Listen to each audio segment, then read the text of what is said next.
Hey, greetings everybody. It's GleeCon here again, back again with another episode of Lore of Warcraft.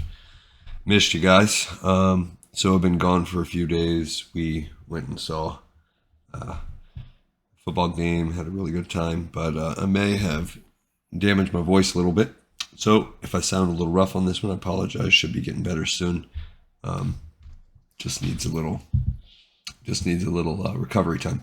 But I couldn't take any more time away from the channel, so I wanted to get back. Now, in the last episode, we had a really long, short story. I kind of think this is going to be on par for that, so it's going to be a little bit of a marathon. I'm assuming because this looks to be exactly the same length as the last story that we read, which I think was our longest video to date, or at least our longest reading one.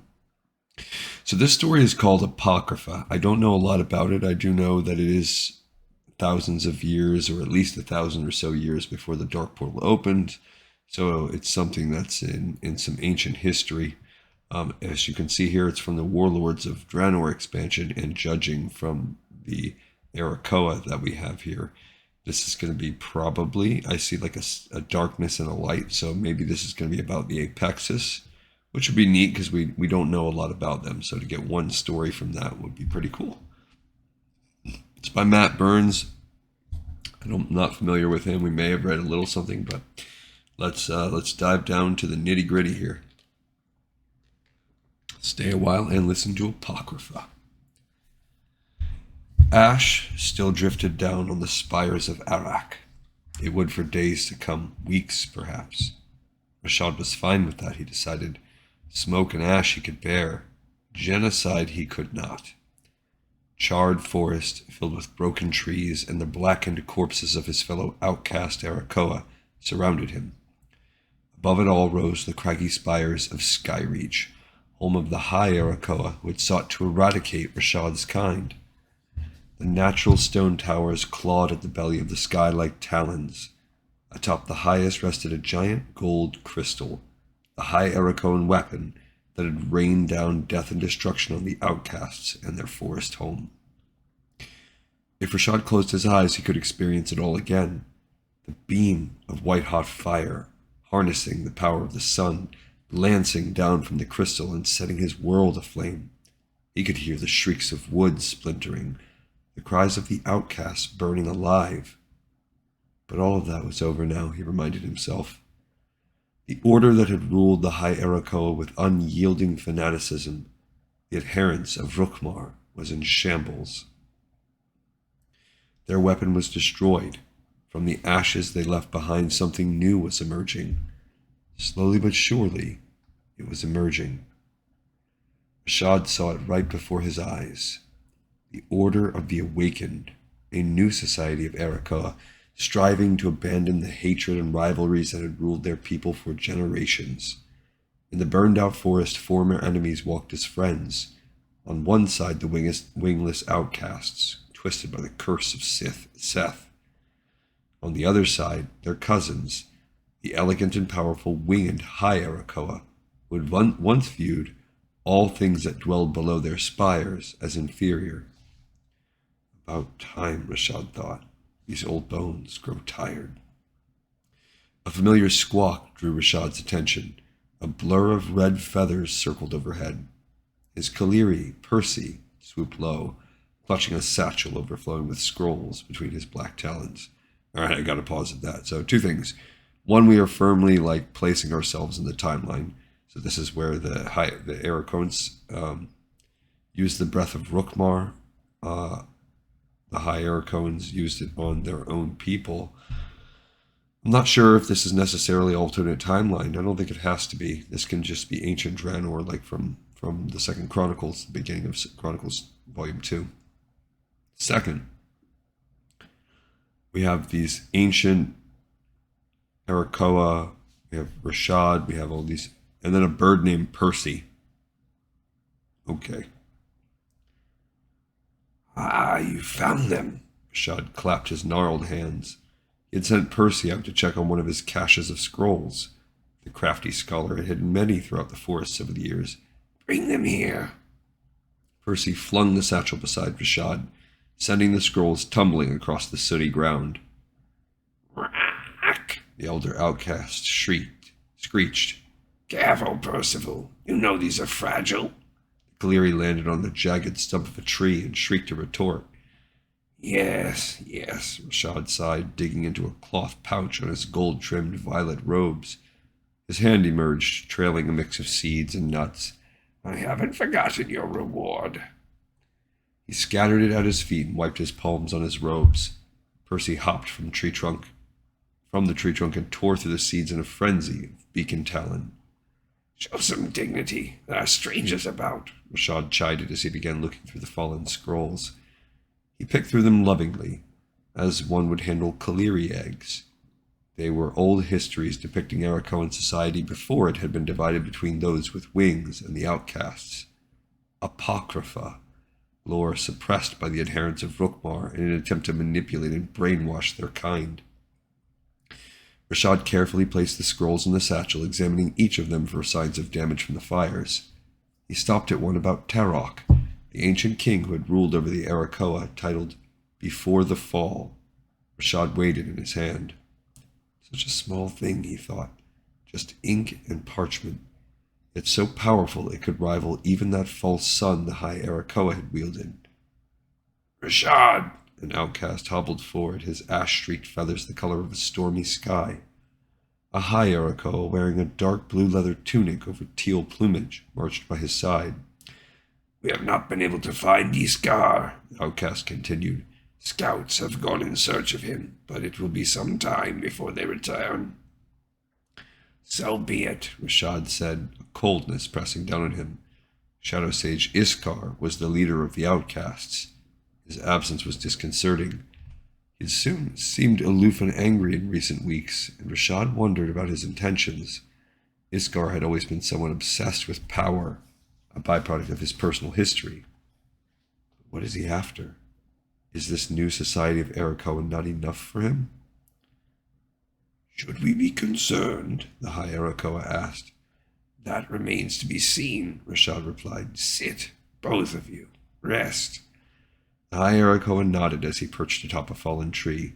The outcast took a seat on a small tree stump nearby, wiping soot from his face. Rashad unrolled the scroll in his hand. The dry parchment was much like him, weathered and frail but full of secrets. He had made it his life's work to collect this knowledge, to teach it to a new generation of his kind, Arrakoa who would follow wisdom rather than the prejudice and mindless zealotry of the past. Now he figured it was as good a time as any to start. What do you know of Iskar? He asked, turning to the high Arrakoa. Only that he leads the outcasts. And what do you know of the ruler of the adherents, High Sage Vyrix? Rashad asked the outcast. The dead High Sage, thankfully, he thought. It was by her will that the High Arrakoa had unleashed their weapon, hoping to exterminate the outcasts. She did all of this. The outcast eyed the shattered woods, voice raw and sharp. Yes, Rashad continued. On the surface, they seem very different. Some might say the two of you do. There was a time when they were the same. Adherent Vyrix tilted the wood scepter over the nest of ravager larvae. The gold crystal atop the trinket pulsed with warmth and energy, glowing like a sun in miniature. Once again, Vyrix was mesmerized by the power contained in such a tiny thing. She had crafted the device herself, using artifacts from a lost and highly advanced culture of Arrakoa, the Apexis. Signs of its presence littered the land around the spires of Skyreach. Most of Vyrix's kind considered Apexis artifacts to be nothing more than novelties. She was one of the few who believed there was something to be gained from studying the Apexis. One day, she thought, they will see things my way. The crystal grew brighter until a beam of gold fire exploded from the stone, lancing over the larvae. The tiny grubs squirmed, their skin melting and bubbling under the heat. Put them out of their misery already, adherent Iskar called out. Oh, that's the other guy. The purple-feathered Arrakoa paced nearby, adorned in the gold bangles and dark blue hood and raiment that marked him as a sun sage. He was a strange Arrakoa in many ways, hunched and small for his age, not the brightest or the most promising of the sages, but despite all of that, he was Vyrex's friend, her clutch brother. She found Iskar's peculiar look and quirks endearing. "You're not getting sentimental, are you?" Vyrex asked. "Of course not, but we will be late," Iskar hissed. "The elders commanded us to return by nightfall. They also told us to clear out the pests thoroughly. But we will be late. That's how we got into this mess in the first place." Vyrex bristled in annoyance, but also felt a pang of regret. It wasn't Iskar's fault they were out here, she reminded herself. She had been late to the dawn ritual yesterday. The punishment for her transgression did not end with her. Years ago, the elders had paired Vyrex and Iskar together as they did with all young inherents.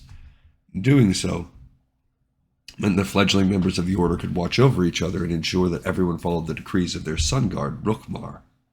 If one accomplished a great feat, both would be showered with praise. Likewise, if one transgressed, both would be punished. And so here they were, in the dirt beneath Skyreach, exterminating troublesome ravagers. The mindless insects often encroached on arrakoan territory, building their stinking nests among the rocks of the spires. Purging ravagers was a menial task, especially for sun sages like Vyrex and Iskar. They had trained their whole lives to wield Rukmar's fiery power as their own, called down her light as a weapon against their enemies. Still, some part of Vyrex enjoyed the task. She was out of Skyreach, out from under the watchful eyes of the elders. She was free, and she wanted to savor that feeling for as long as possible. "They will understand." "They will understand," Vyrex said. She looked out across the grassy hills that rose and fell like waves around the rock spires. Charred ravager corpses lay on their backs, long, spindly legs reaching toward the sky. "We did good work. They won't punish us for that." "They won't punish you," Iskar said.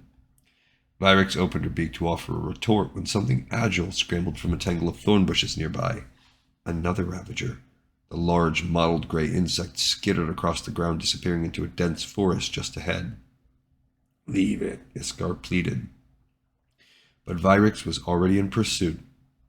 "We have our orders, Clutch Brother. Thoroughly." "We will get the whip for this," Iskar thought as he stumbled after Vyrex. "Correction. I will." That was how it always was. The elders always punished him more than his clutch sister, no matter who was at fault.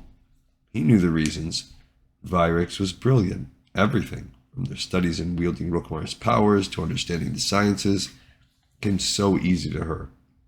Even her looks, her pale red eyes and pink feathers were considered beautiful among their society. She was a model inherent on her way to great and glorious things. But Vyrex did have her faults. She was disobedient, spontaneous, and restless. She reveled in breaking the rules whenever possible, probably because there was never a real cost. Because of her gifts, Iskar believed the elders lessened the severity of her punishments. Try as Iskar did to please his elders, he often made some foolish mistake. He wasn't perfect like Vyrex. He should have envied and hated her for being born gifted, but he didn't. When others scorned him, she always stood by his side. She always protected him. Iskar wished only that one day she would understand the consequences of her little adventures and acts of rebellion. It wouldn't happen today.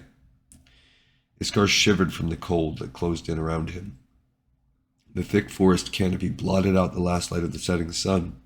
He stepped carefully over massive roots, his talons digging into wet mud. Strange wooden stone talismans swayed from ropes attached to the branches overhead.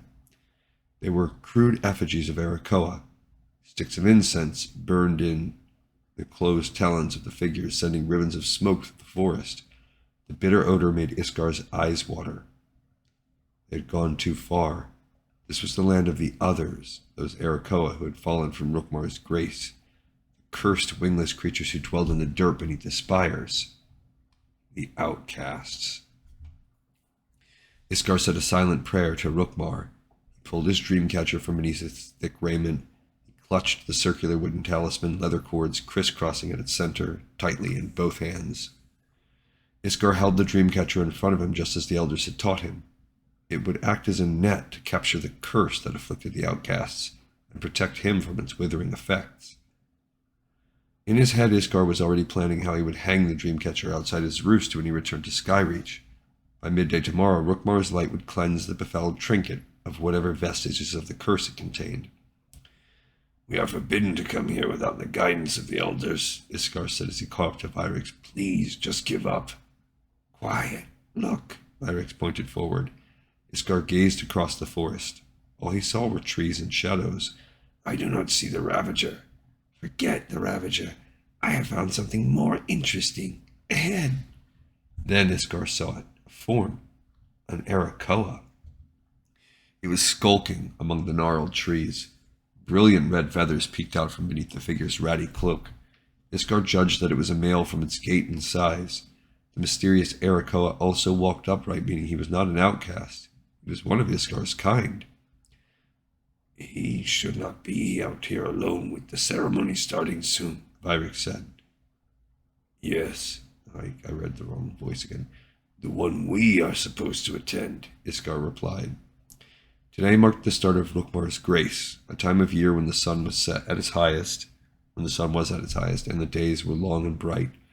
All adherents were required to attend the ceremony and perform rites, a fact that Vyrix seemed to shrug off so easily, despite Iskar's warnings. Aren't you the least bit curious what he is doing? Vyrix said. Not particularly. The longer we linger here, the worse our punishment will be. Vyrix said nothing. She darted forward and then took wing, flying up into the tree canopy. Stubborn, Iskar thought as he followed. Foolish.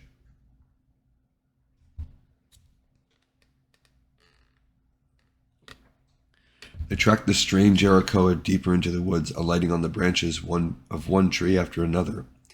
This was a land that Iskar knew the outcasts called Vale Akraz. Crude huts draped in rune-etched violet cloth dotted the dim forest. The only illumination, if one could even call it that, glowed from purple orbs spaced haphazardly throughout the forest. Please, Iskar gripped Vyrix's shoulder as he landed beside her on another thick branch. He seems to be stopping. The mysterious arrakoa disappeared into a large cluster of outcast huts, a village of sorts. Cold dread pressed in around Iskar, stoking his fear. He took short, deep breaths, hoping he would not inhale the curse that filled the air of this place. Think about what you're doing, He kept his voice low. The curse. We are not here to perform shadowy deeds. Rookmar will protect us. Just wait here for me. A euphoric mix of fear and excitement raced through Vyrix as she moved quietly behind the outcast hovels. She had meant what she said. She was not afraid to be among these things. Even in this forsaken place, Rookmar's light, her warmth, would protect her from the cursed. The cloaked arrakoa stopped outside a large hut built of rotting wooden poles. Small scrolls dangled from the entrance by strands of frayed rope. He looked left and right and then stepped inside. Vyrix landed on a bare, crooked branch that stretched over the dwelling. Wide cuts of violet and dark blue cloth had been stitched together and draped over the hut, forming a roof. Through a space between two strips of ratty fabric, Vyrix could see the arrakoa. She cocked her head, listening. Shadows gather, the disguised arrakoa said. A cloud of smoke appeared from thin air, swirling and coiling until it transformed into a flesh-and-blood outcast. Intriguing. Vyrix had read tales of the dark powers used by the outcasts. The one who took shape was male with dull red feathers. His fingers were the color of ash, twisted and worn like the skin of something dead.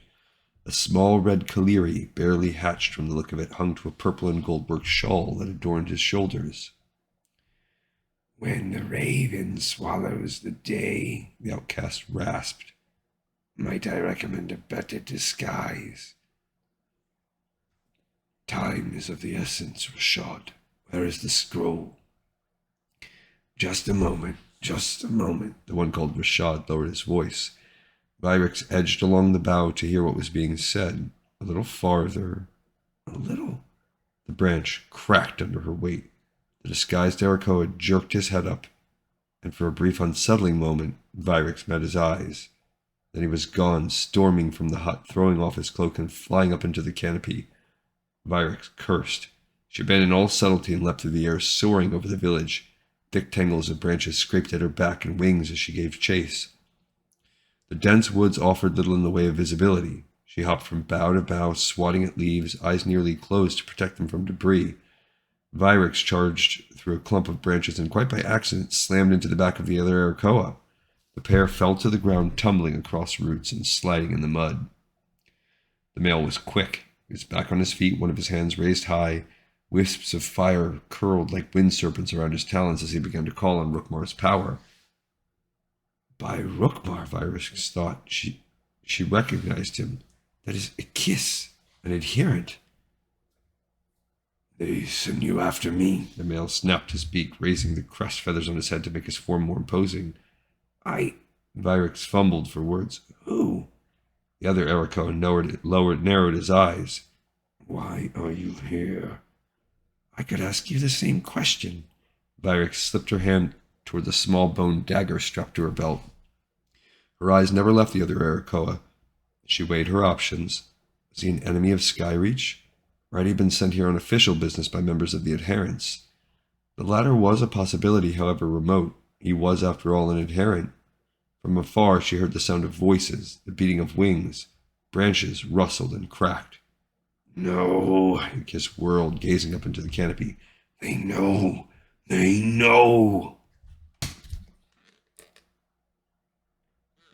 He rushed forward, grasping Virix by her sun-sage raiment before she could draw her dagger.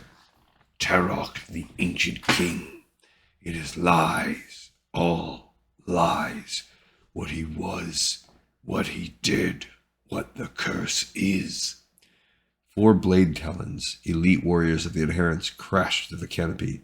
They carried a wing blade in each hand, a crescent-shaped weapon embossed with gold filigree. It is all lies, all... Ikis's words ended in a shrill cry as one of the warriors cracked him over the head with the blunt-edged side of a wing blade.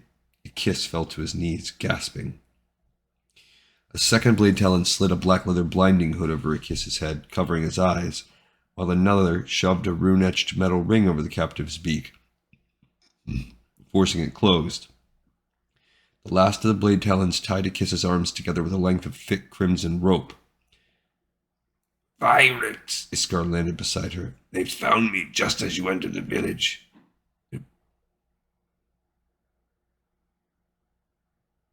It appears they've been following him for some time.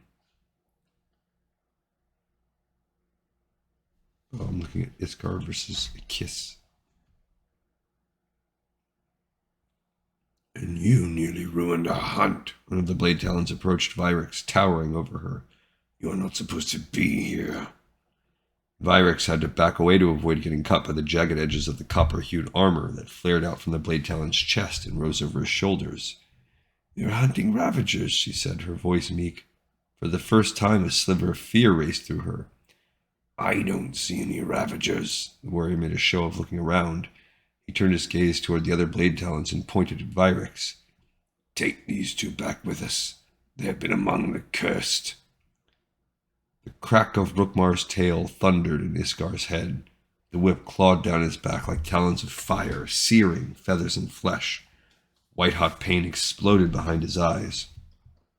He cried out in agony despite telling himself that he would stay silent and endure the punishment with dignity. He had made and broken the same promise yesterday, and the day before. I am finished now, a soft but stern voice echoed in the dark. The blinding pain ebbed. Iskar's vision slowly returned, taking in the scant light that filled the room. A single solar orb, blazing like a miniature glass sun, hung from the top of the windowless chamber. It was one of many out-of-the-way places in Skyreach's grand spire where the academies, ritual chambers, and disciplining rooms of the adherents of Rookmar were located. Iskar knew the latter well. 2 blade talons turned Iskar around to face his tormentor, High Sage Zelkir, the ruler of Skyreach. An arrakoa whose word could change law, could grant life or death, glared down at the Sun Sage. Iskar trembled in the presence of this arrakoa, the living voice of Rookmar. Zelkir wore ornate orange robes over his yellow-tipped teal feathers. The cloth glittered in the solar orb's light, a subtle enchantment woven into the fabric that reminded Iskar of the sky at sunrise. In his right hand, the High Sage clutched Rookmar's tail. Intricate gold filigree spiraled around the scepter. From the end dangled 3 long tendrils of sizzling fire. You have disappointed me, adherent Iskar, Zelkir said. It was not my fault, Iskar wanted to scream. I tried to stop her. But he could not argue with the voice of Rukmar. It will not happen again, Iskar replied. I promise you that. How often have I heard you say that? Zelkir sighed. I will try harder. Iskar bowed until his beak touched the floor. By Rukmar's grace, I will try. We shall see, The High Sage said. I have a task for you, an important one. Anything. You will watch Vyrix, observe her activities, where she goes, whom she speaks with, what she does. Report to me directly should you notice anything unusual. Unusual? She was among the outcasts. The sun priest performed purification rites on her, and so we are in no danger from the curse, but it may have some lingering effects on her mind. Something about this troubled Iskar. Had that heretic Kiss done anything to Vyrix? Iskar was not sure what the fool had been up to, but it was not his place to ask. If the High Sage had deemed that information important to Iskar, he would already have told him about it. Yes, Iskar nodded. I am yours, High Sage.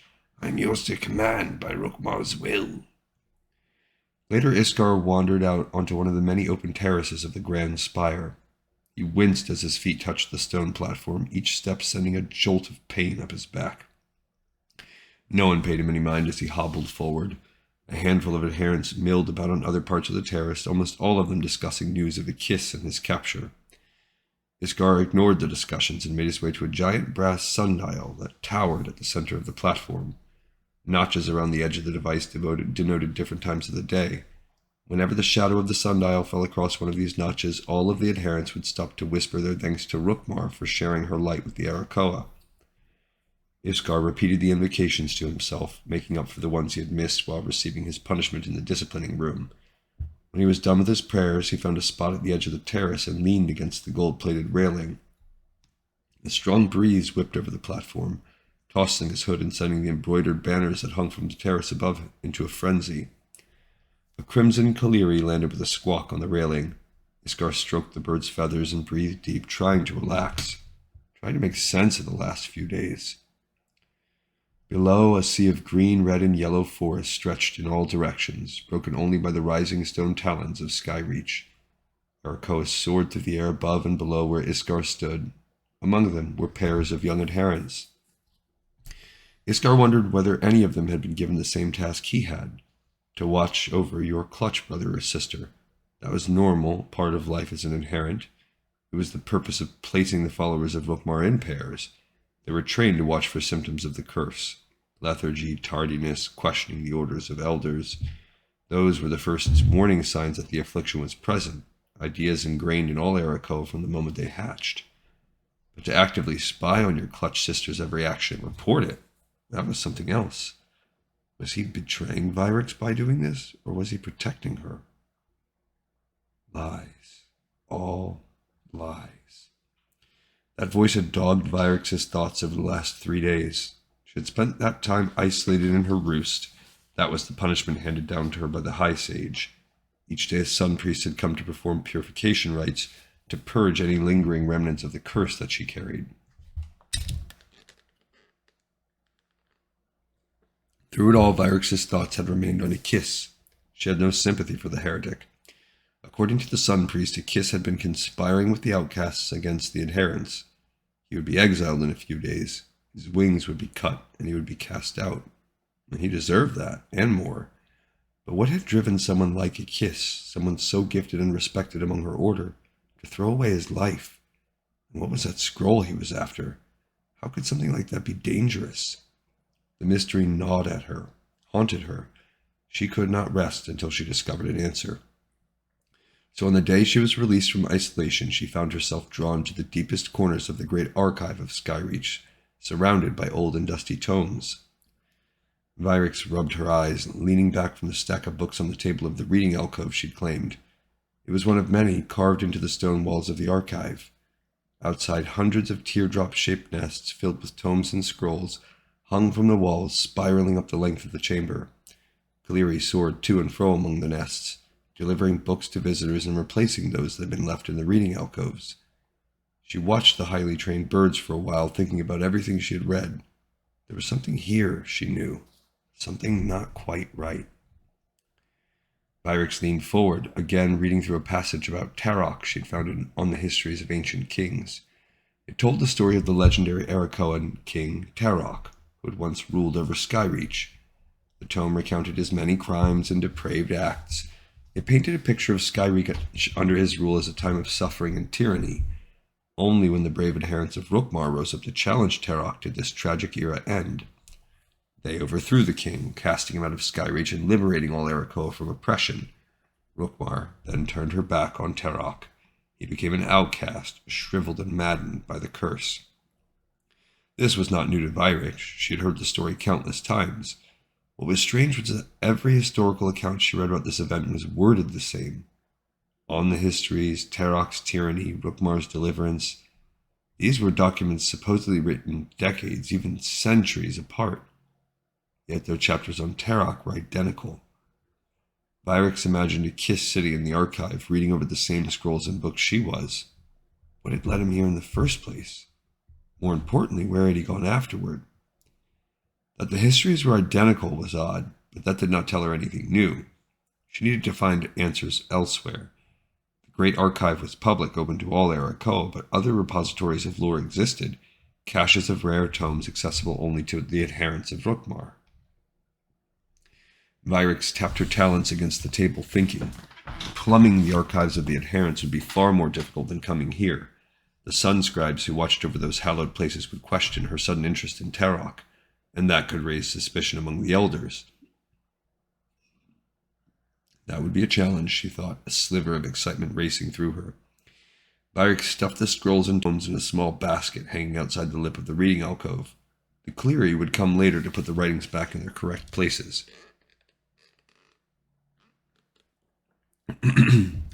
As she leapt from the alcove and began flying up toward the entrance of the Great Archive, her thoughts turned to Iskar. She had been so obsessed with this mystery that she hadn't sought him out. The Sun Priest had told her of Iskar's fate, 3 days of isolation and lashes from Rukmar's tail. It was her fault, and she knew that her punishment was nothing in comparison. She promised herself that she would not involve her clutch brother in this new investigation.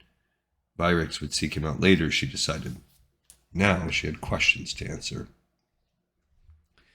From the shadows of his reading alcove, Iskar watched Vyrix fly away. He had been following her ever since her release from isolation. The High Sage had not forbidden him from speaking with her. Iskar simply chose not to. He did not trust himself to keep his task a secret. As they watched her go, a tiny voice in his head urged him to tell her about his orders from the High Sage. But still another voice, a much louder one, commanded him to obey. He did. When he was certain Vyrix had left the Great Archive, Iskar emerged from the alcove, soaring down in a circle through the library. He drifted to the alcove at the lowest level, the one Vyrix had spent so many hours in. Nearly all of the other reading spaces were open, so why had Vyrix chosen one at the bottom? Why had she sought one so secluded and distant? A Cleary reached the alcove just before Iskar, and began poking its beak through the basket hanging outside. He shooed the bird away and then unloaded the scrolls and tomes. Iskar read each title as he set them side by side atop the table. Strange. They were all histories about the time the adherents had taken power in Skyreach. The problem was that Vyrix did not like history, unless it had something to do with the lost Apexis culture. These types of books were Iskar's specialty. Scholarly pursuit was one of the few things he had ever excelled at in his life. A low, uneasy warble rumbled in Iskar's throat. He took the largest tome on the histories of ancient kings in his hand. He held up the closed book, examining it from all sides. He could tell from the way the spine was bent what page Vyrix had spent the most time reading. It was a trick an older adherent had once taught him, a way the elders verified whether their underlings were studying the chapters and sections they had been assigned during their schooling. Iskar flipped to the section Vyrix had been reading. A single name stared up at him. Tarok. For the next 2 days, Iskar became Vyrix's shadow. He followed her path, observing her every activity. She never returned to the Great Archive. She did, however, spend many hours alone in her roost. Afraid that he would appear suspicious, Iskar did not attempt to spy on her during those times. but he had a good idea what she was doing. From what little he knew of her research, Virix had been looking into the old king Terok and the story of his exile.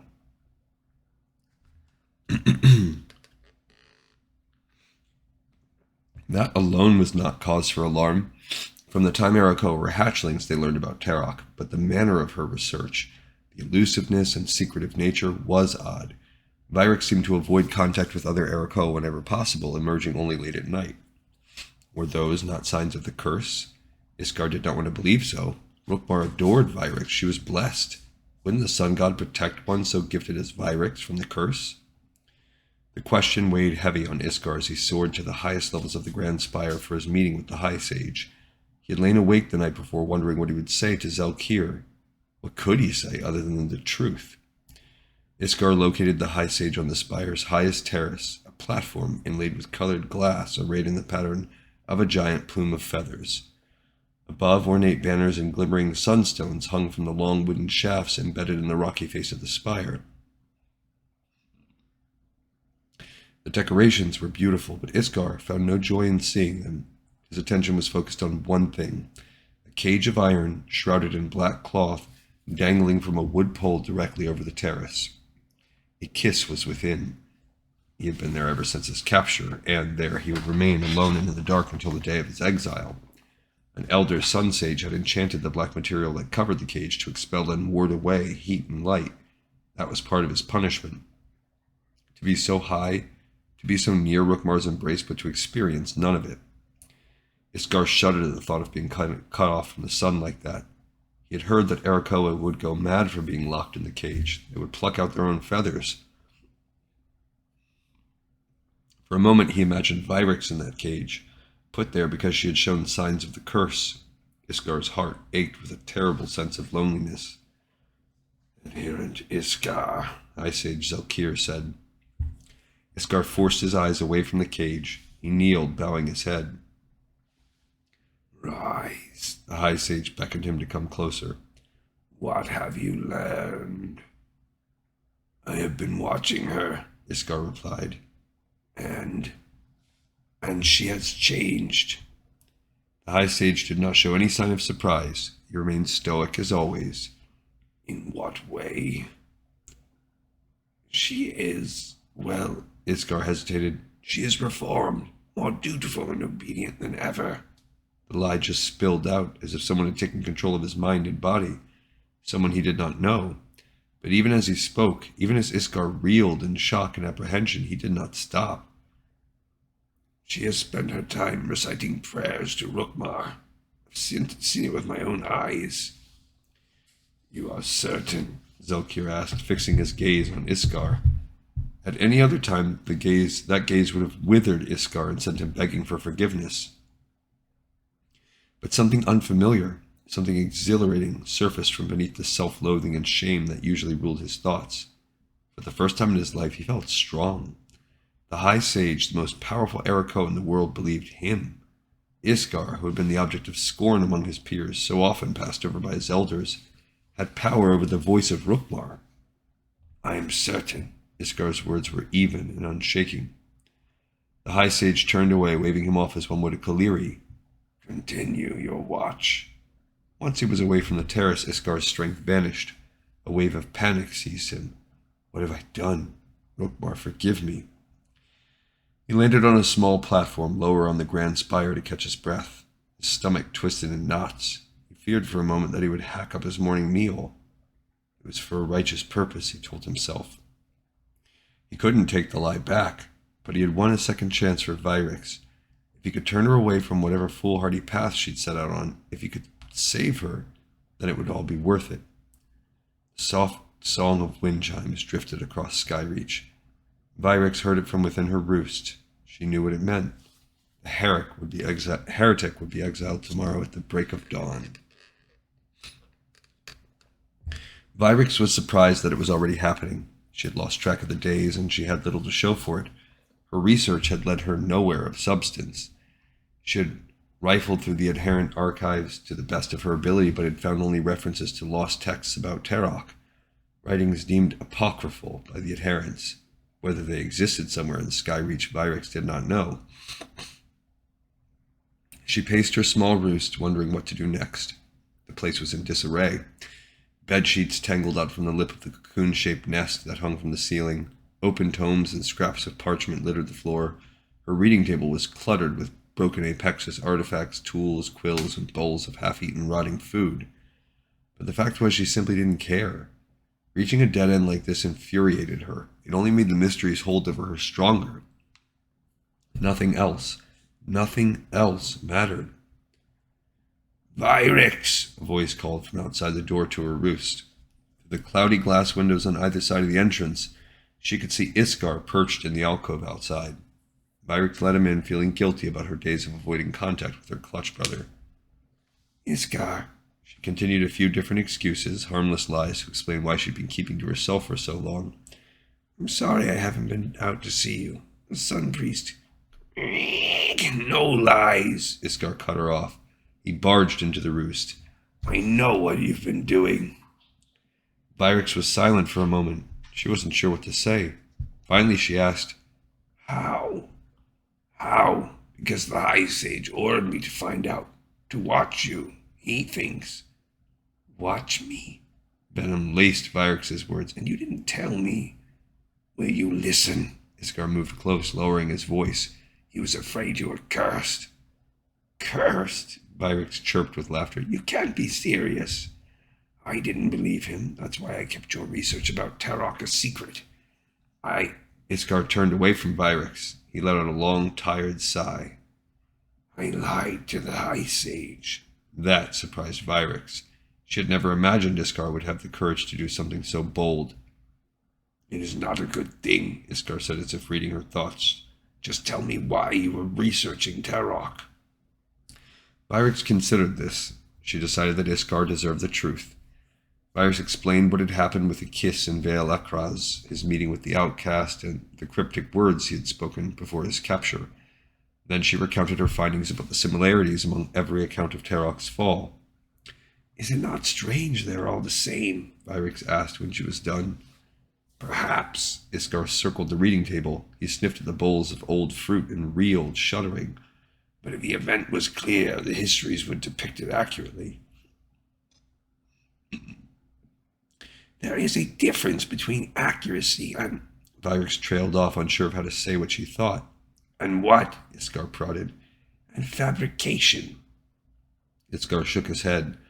It's evidence of good record-keeping. What exactly are you looking for, anyway? I don't know, Vyrix said. Perhaps that scrolly kiss was after. Perhaps the answers are there.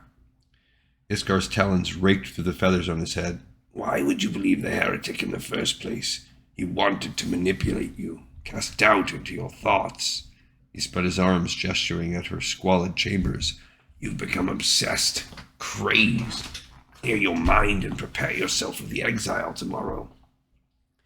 I don't need you to watch over me. Vyrix momentarily let her annoyance get the best of her, and the words came out much harsher than she intended. But she found herself growing tired of this talk. She was wasting time she could be spending on her research. Iskar's eyes widened in disbelief. It would be nice for once if you thought about the consequences of what you do. If you thought about how they affect others. Anger rose up in Vyrix, and her voice was a sharp screech. I never asked you to lie for me. Iskar stared at her, and she could see the hurt in his eyes. Without a word, he turned and stormed from the room. Iskar! Vyrix called after him, but he was already gone. She went to the window and watched as he flew away through a dozen red Kaliris circling in the air. Vyrix knew she should be thankful. She was. He had taken a great risk for her.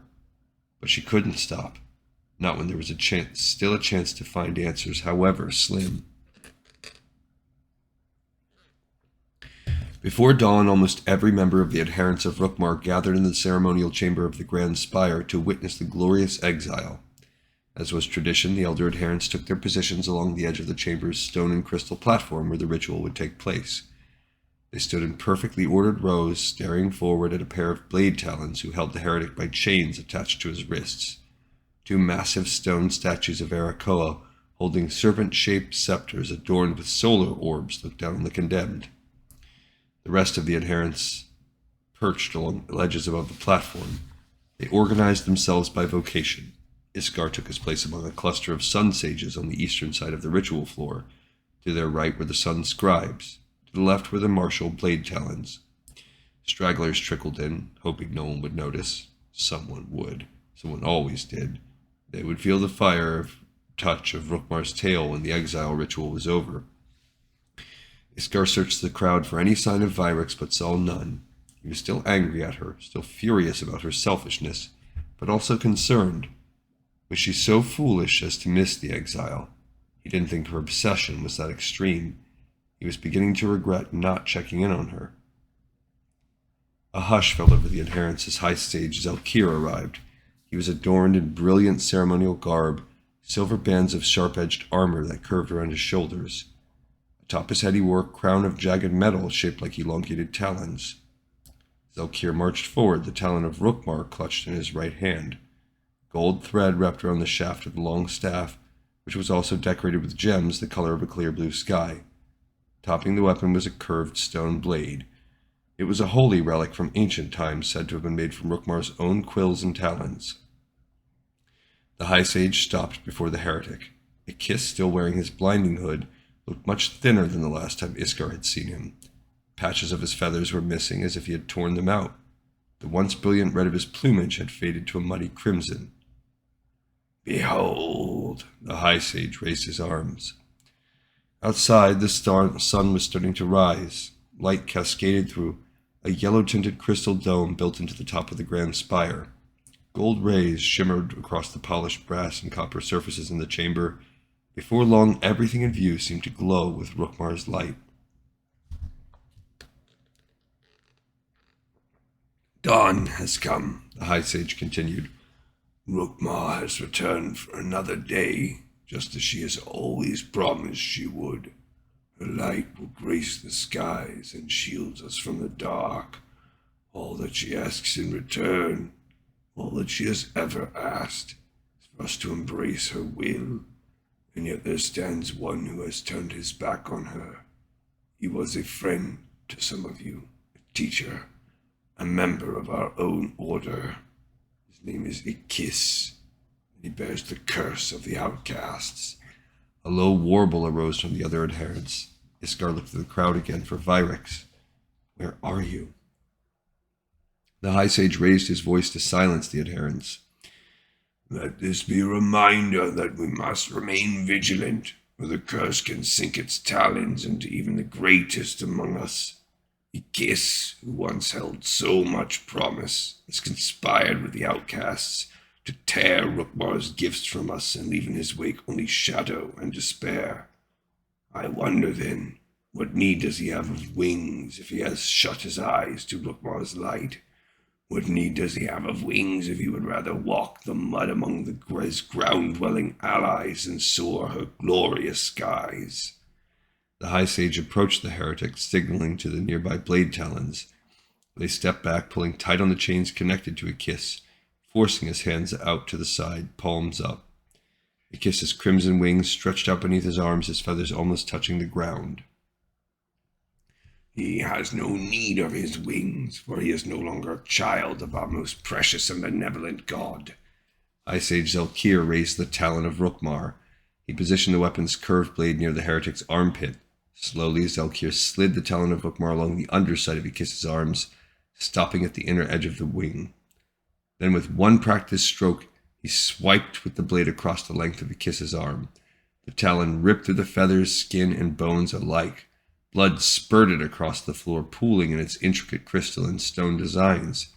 The heretic's wing fell limp to the ground. Despite the metal ring binding the heretic's beak shut, Iskar could hear muffled screams. The High Sage's eyes drifted over the adherents, and for a moment they settled on Iskar. "That is the fate that awaits all who turn away from Rukmar," Zelkir said. Then he began his work on the heretic's remaining wing. Vel Akraz. Vyrix crept through the forest surrounding the village. She wore a thick gray robe, something she had brought from Skyreach. A necessary precaution, she had convinced herself. She had not been followed, not to her knowledge at least, but she was not going to take any chances. That was why she had chosen to visit Vel Akraz during the exiling ceremony. Right now, the High Sage was severing Akis's wings. Soon the Blade Talons would carry him from Skyreach and cast him to the ground, where he could then live among the outcasts. The adherents would remain in the Grand Spire, celebrating Rookmar's greatness well into the night. Vyrix kept her head low as she continued through the woods. She moved from shadow to shadow, avoiding groups of outcasts that milled about. She saw more than she had the first time she'd come to the village. Back then, her focus had been on following Akis. She had ignored much of her surroundings. Now she took in everything. A stench like mildew and rot choked the air in the village.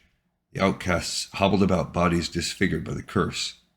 Everything about them was perverse in some way, obscene. Vyrix felt ill from watching them go about their lives. She found the hut she'd tracked Akis to, the one with the small scrolls dangling from the entrance. She watched for any sign of outcasts. When she saw none, she moved inside the dilapidated dwelling. No one was there. Woven baskets shaped like teardrops filled with moldy tomes and scrolls swayed from the wooden rafters. "Hello," Vyrix said. Nothing. What was it she'd heard Akis say? Shadows draw near. Shadows abound. "Shadows gather," she spoke softly into the empty hut. Thick smoke coiled in the air in front of her, coalescing into the silhouette of an outcast. The shadowy form clarified, became tangible. Before her eyes, Rashad appeared, the tiny red Kaleri perched on his shoulder. "When the raven swallows the day," Rashad said, "and who might you be?" "One of my kind came here to retrieve a scroll. I am here in his stead." Vyrix stepped close to the misbegotten arrakoa, pulling back the hood of her cloak and raising the feathers on her head to imitate him. "Where is it?"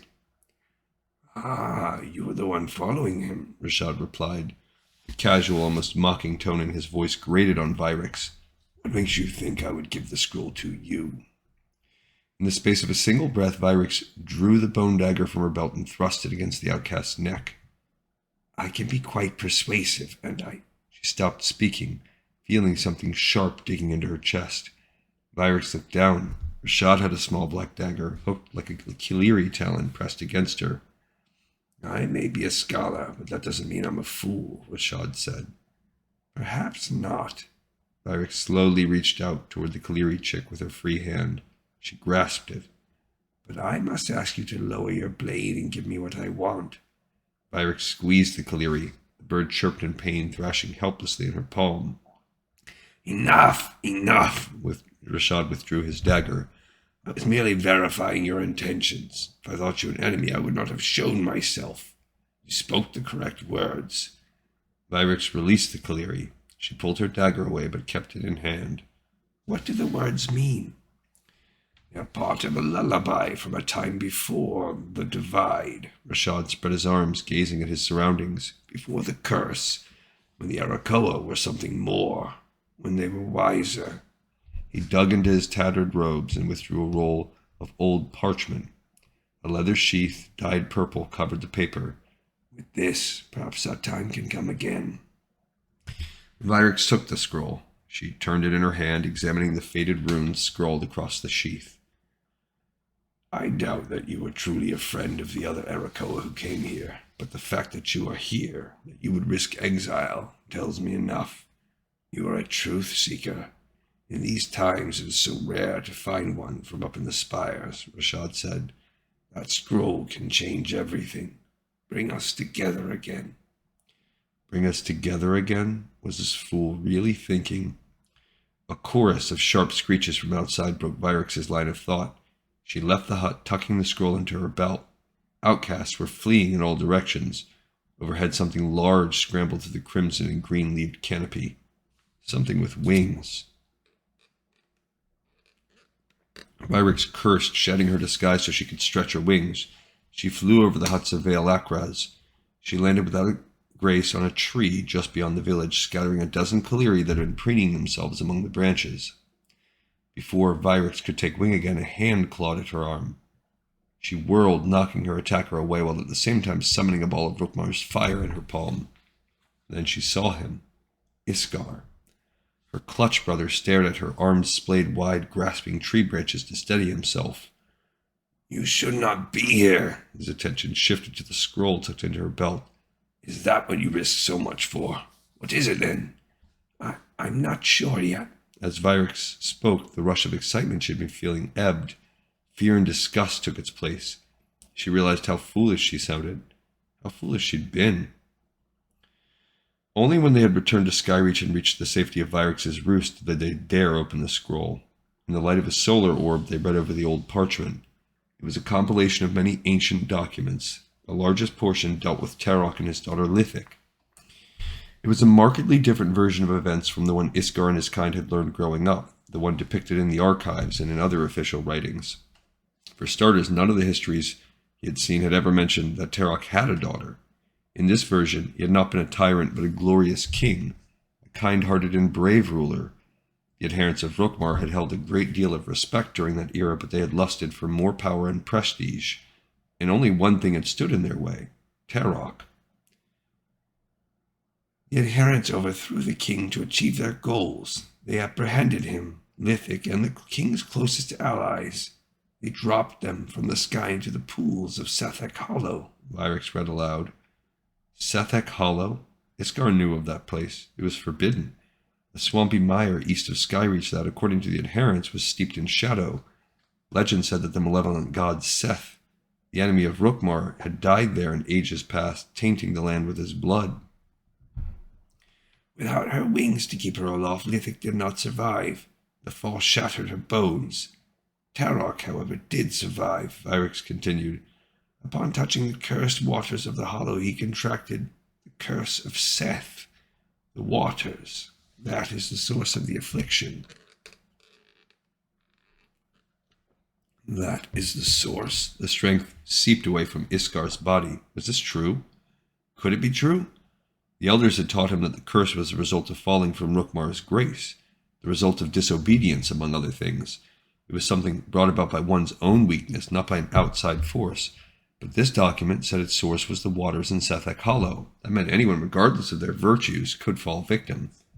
It meant that everything Iskar knew was a lie. The curse addled Tarok's mind, and he began to wither away, Vyrix said. The same fate befell many of his followers, whom the adherents also expelled from Skyreach.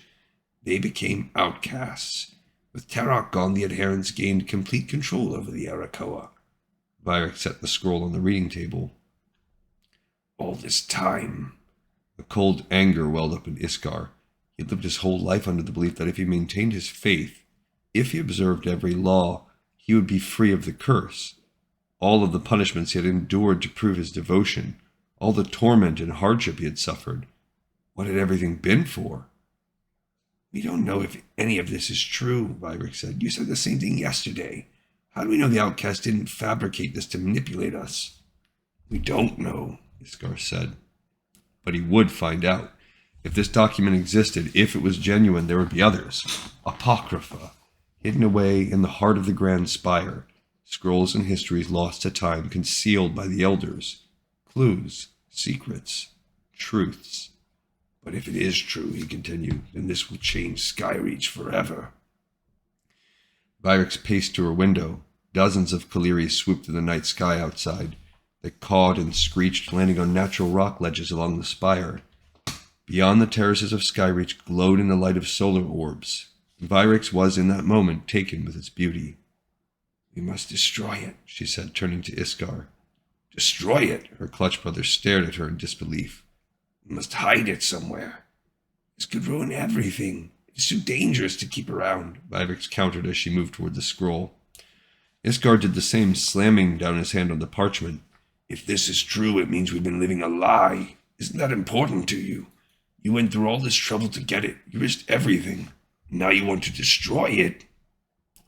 What I did was foolish. The mystery, it just consumed me. She grasped one edge of the scroll's wooden roller and pulled. Iskar pressed his hand down, holding the paper in place. Forget about this, please. Forget about this. Iskar's voice was shrill. With his free hand, he gripped the other end of the wooden roller. How could I forget about this? Because it doesn't matter. Vyrix tightened her hold. Even if it is true, it doesn't matter. She thought then of Vale Akraz and the Outcasts. So much filth and decay, so much hopelessness. She tried to imagine a world where her kind lived with the lesser arrakoa as equals. Every image she conjured in her mind's eye left her feeling disgusted.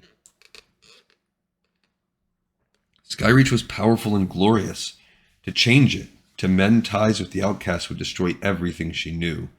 Despite all the tedious rules she had come to loathe as an adherent, all the meaningless study and rituals, she did not want to lose her way of life. What else in the world would ever compare to it? You did not walk among the outcasts as I did. Vyrix pulled on the scroll. She was stronger than Iskar, and she could see her clutch brothers struggling to maintain his grip. If you had, you wouldn't be entertaining this thought. If keeping Skyreach as it is means upholding this lie, then it's worth it. With a final tug, Vyrix ripped the scroll from Iskar's hands. Her clutch brother tumbled to the ground. Vyrix summoned a wisp of Rookmar's fire in her palm, igniting the scroll. Tendrils of flame licked up around the edges of the old, tattered paper. No! Iskar lunged forward, swiping at Vyrix with his hand. She blocked the attack with her forearm and struck Iskar across the side of the head. He sank to the floor. As the fire consumed the scroll, embers and ash rained down around Iskar. On his knees, he scooped the ashes into his hands. How could you do this? It is for the good of the arrakoa, Vyrix said, turning back to the window of her roost. Her breath caught in her throat. A handful of Kaleri were perched outside both windows. They sat there completely silent, watching her through the cloudy glass. Odd. She had never seen them so focused. Vyrix's stomach twisted with icy apprehension. Something large bashed into the door of her roost. Once, twice. On the third time, the door burst off its hinges, crashing to the floor. 2 blade talons poured into the room, wing blades at the ready, followed by High Sage Zelkir. For the good of the arrakoa, the voice of Rookmar said. Indeed. Vyrix took a step back, startled. Then she bowed her head. High Sage. Always a curious one, weren't you? Zelkir said. He motioned toward Iskar. Bind him. One of the blade talons sprang forward. He shoved a binding hood over Iskar and then locked his beak shut with a metal ring. Iskar did not make a sound, nor did he fight back. Vyrix summoned the courage to speak. He is not to blame. I know what he did, and I know what you did. Zelkir flung open Vyrix's window. He reached toward the group of Kaleri perched outside. The High Sage stroked the feathers of one bird. It cooed softly. I have been watching, Zelkir continued. To see through the eyes of the Kaleri is a rare skill, but I find it so very useful from time to time. You would be surprised what some of our kind say and do when they think they are alone. Can't you let us go on like this? Vyrix asked, a flicker of anger burning away her fear. It is only natural to pursue a mystery. The question is what you do with the knowledge you discover. That is what defines you. Those of us who rise to the ranks of the adherents are burdened with many truths, many secrets. Only the wise can keep them concealed for the good of the arrakoa. Zelkir shooed the Kaleri away. They took off into the night sky. I believe that you have that same wisdom. You have the potential to become something great within our order. Vyrix wasn't sure how to feel. Was she meant to be thankful at a time like this? But there is the matter of your restlessness, your penchant for rebellion. The High Sage placed a hand on her shoulder. Fortunately, there are ways to correct such flaws. The other blade talon gripped Vyrix's arm from behind, twisting it back. Needles of pain stabbed through her skin, shooting up her neck. Out of instinct, she struggled, but it was in vain. I have always been too lenient with you, and for that I apologize. Perhaps if I had been stricter, it would not have come to this. But I want you to know everything I do now, I do because I admire you, because I have faith in what you can one day become.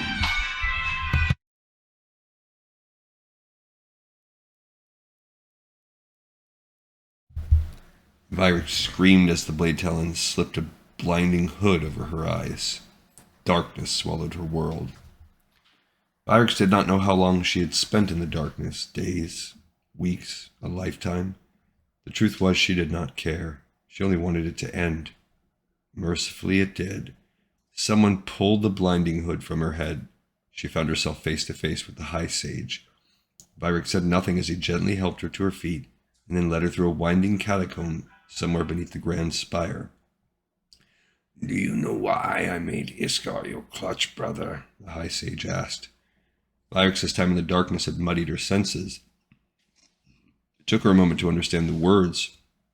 She tried to reply, but all that escaped her beak was a low moan. I knew he would never really learn from you, the High Sage continued. I thought watching over him would teach you some responsibility. Perhaps it did in a roundabout way. Your decision to burn the scroll was wise. It was responsible.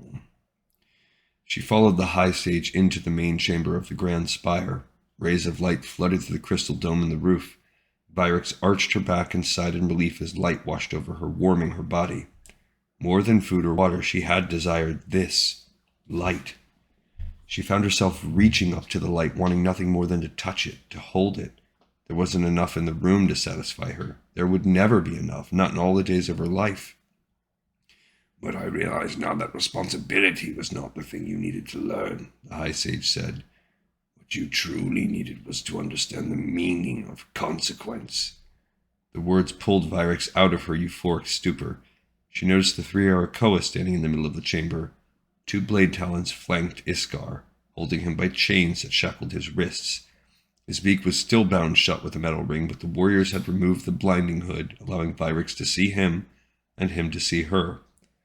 The High Sage passed the talon of Rookmar to Vyrek and then stepped back.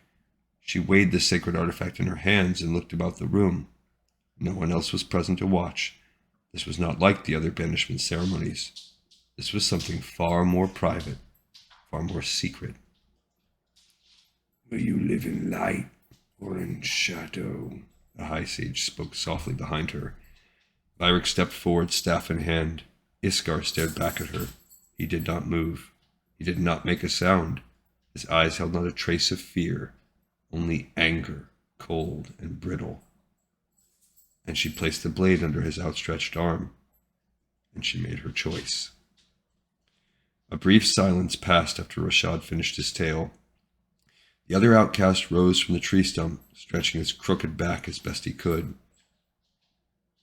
I've never heard that story about Iskar. He always was born in the lowest rung of society. I imagine it is not a tale he enjoys telling, and as you know, he is somewhat partial to lies, Rashad said. He got to his feet as well. His joints popped from sitting idle for so long. These old bones. The high arrakoa remained perched on the fallen tree. Rashad allowed him time to reflect on things, on a story of the leader he had once sworn to serve until the end of his days. Rashad thought back to when he had met Vyrek in Vale Akraz. If only I had known at that time what she would become. With a single thrust of my dagger, I could have saved so many lives. Of course, it was foolish to think that. He hadn't known that Vyrek would become the High Sage of Skyreach. He hadn't known that her obsession with Apex's technology would drive the High Arrakoa to build weapons like that false sun atop their city. And he hadn't known that Vyrek would give the order to turn it on the Outcast, to burn them from the surface of the world. Vyrek and her closest followers were dead now, but they had represented all that was wrong in the world. High Arrakoa, obsessed with the light of the sun, lost to fanaticism. Rashad had to remind himself that the Outcasts were not blameless, though. They had found refuge in a different set of extremes. They had become obsessed with the shadows, buried in shame and self-loathing. Shadows gather when the raven swallows the day. Burning sky is extinguished as black wings fold gently about the heavens. Rest, my children, rest, for even the sun must sleep.